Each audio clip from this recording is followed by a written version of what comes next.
Hi, this is Shadi. Today I'm going to be talking about drilling for the ground, and we're going to be going through a Kodokan training footage, and it's all geared towards the ground. Drilling isn't just to develop the muscle memory for a specific technique, it's also great to build that habit, to build the fitness and the resiliency that you need.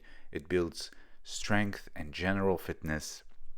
And I see sometimes a lot of jiu-jitsu schools have their class is just only 1 hour, so between 20 to 30 minutes of sparring and exercises or technique, it's not enough.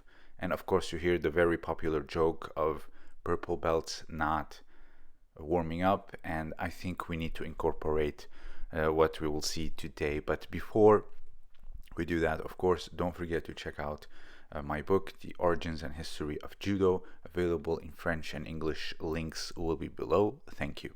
So I'm not gonna go through these types of things. Everyone knows these, but we're gonna go through something that's very physically demanding, but at the same time, it's very technical. So of course, first, everyone knows shoulder bridges. They're very important, but everyone doesn't know exactly why, or not many know why it's great to get that hip, to get everything just turning and moving, keep that machine oiled up, the spine, the shoulders, the hips. And if you want to know something that's very functional regarding these, look at this Ushiro Kesa turnover or escape.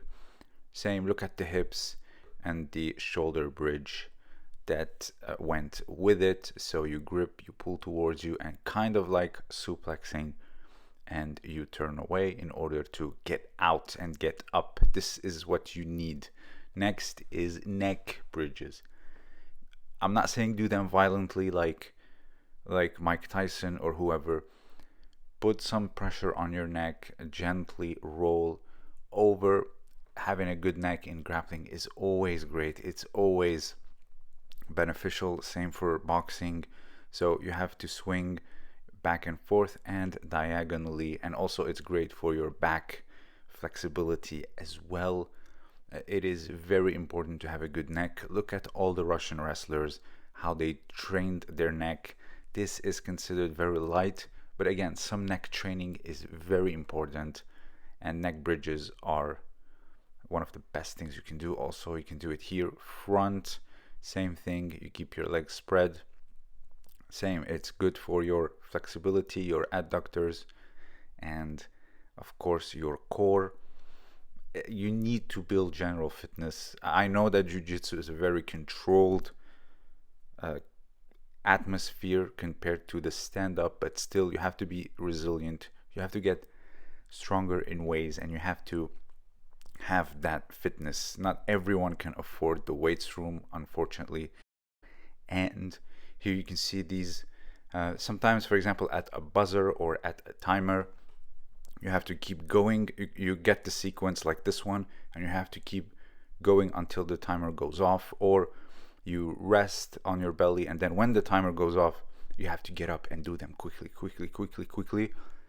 It's great for cardio, it's great for fitness, and it's great to keep that mind sharp and always ready. Fabio Basile talked about these games in Katame-waza, saying that it keeps you relaxed, always waiting for that right time, but mentally it prepares you very well.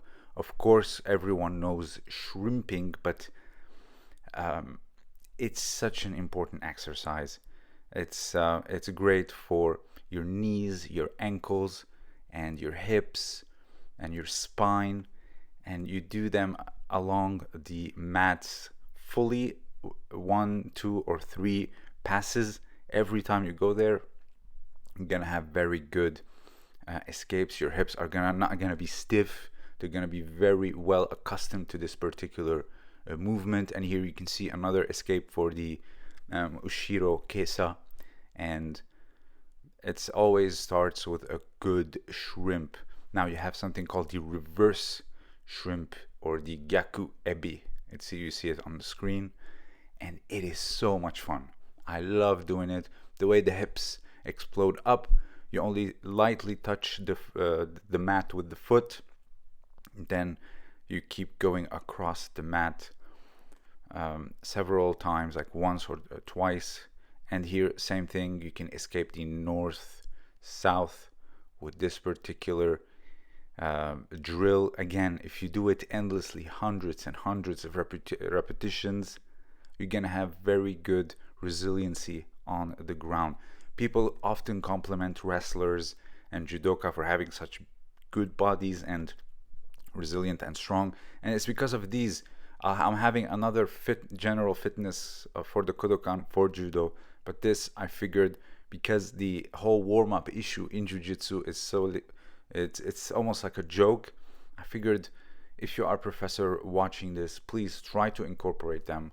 I am pleading with you. Of course, these also, they're not as easy as they look, by the way. They are quite difficult, and like I said, they will harden the physique, good fitness, they will build the lats. Look at that pull.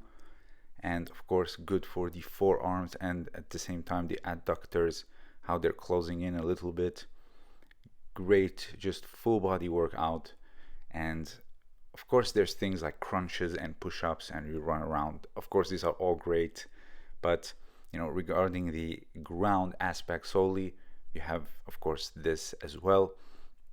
You do these repetitively with legs spread, or here you can see legs slightly closed or barely even touching, or sometimes you can one round, for example, with the balls of the feet helping, and one's just the forearms and the lats.